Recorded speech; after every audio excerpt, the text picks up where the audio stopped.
తెలంగాణలో మరోసారి నిరసన బాట పట్టనున్నారు బీఆర్ఎస్ నేతలు. రైతులకు ఇచ్చిన హామీలు అమలు చేయాలని డిమాండ్తో ఆందోళనలు చేయనున్నారు. ఎకరానికి 15,000 ఇస్తామని 12,000కు కుదించడం రైతులను వంచడమే అన్నారు కేటీఆర్.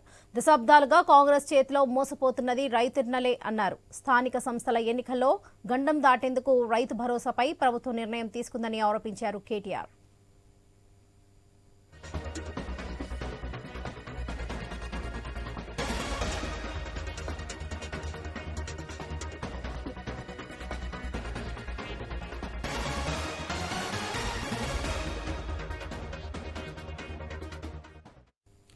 తెలంగాణలో మరోసారి నిరసన బాట పట్టనున్నారు బీఆర్ఎస్ నేతలు.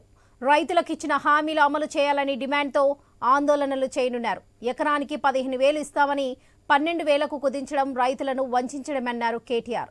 దశాబ్దాలుగా కాంగ్రెస్ చేతిలో మోసపోతున్నది రైతన్నలే అన్నారు. స్థానిక సంస్థల ఎన్నికల్లో గండం దాటేందుకు రైతు భరోసాపై ప్రభుత్వం నిర్ణయం తీసుకుందని ఆరోపించారు కేటీఆర్.